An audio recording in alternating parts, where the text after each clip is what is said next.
اور اگر اولاد صالح نہیں ہے تو نماز کے اندر دعا کرنا تو دور کی بات ہے، چونکہ وہ نماز نہیں پڑھتی، صالح نہیں ہے تو دعا کیا کرنی ہے۔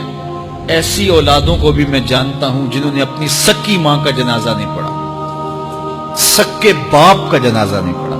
ویسے ایک ایسے بد نصیب کو میں جانتا ہوں جس نے واقعتاً نہیں پڑھا، آیا ہی نہیں، قبرستان میں بھی نہیں آیا، لیکن بہت سارے ایسے لوگوں کو میں جانتا ہوں جو قبرستان میں آئے ہیں لیکن اپنے باپ کا، اپنی ماں کا جنازہ نہیں پڑھا، جنازگاہ میں کھڑے رہے، جنازہ نہیں پڑھا۔ آپ سوچتے ہوں گے کوئی ایسا بد نصیب بھی ہو سکتا ہے؟ میں کہتا ہوں ایسے بد نصیب لوگوں کو آپ بھی جانتے ہیں۔ یہ کون بد نصیب ہیں؟ جنہیں جنازہ آتا نہیں، ساری زندگی لوگوں کے جنازوں میں رسمن کھڑے ہو کے آ جاتے ہیں۔ جنازہ آتا ہو تو کچھ پڑھے، جاتے ہر جنازے میں ہیں لیکن نماز جنازہ ہی نہیں آتی، تو کھڑے ہو کے لوگوں کو دیکھ کر کے سلام پھیر دیا، لوگوں کو دیکھ کر کے ہاتھ چھوڑ دیے اور جو ہے وہ جنازہ پڑھنے گئے تھے۔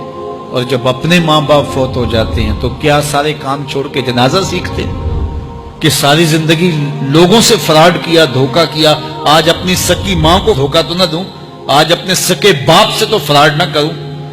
ساری زندگی جو لوگوں سے فراڈ کرتا رہا، پھر ایک دن اپنی سکی ماں سے بھی فراڈ کیا، اپنے سکے باپ سے بھی فراڈ کیا۔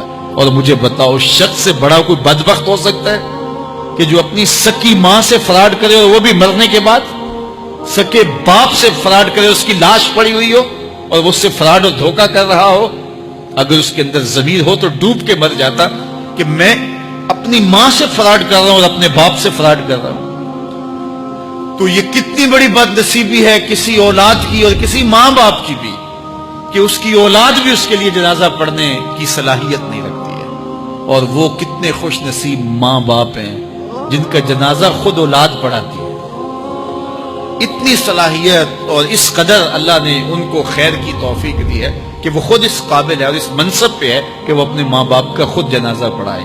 کوئی جنازہ پڑھائے بڑی برکت ہے، لیکن جس خلوص سے بیٹا دعا کر سکتا ہے کوئی اور تو نہیں کر سکتا ہے۔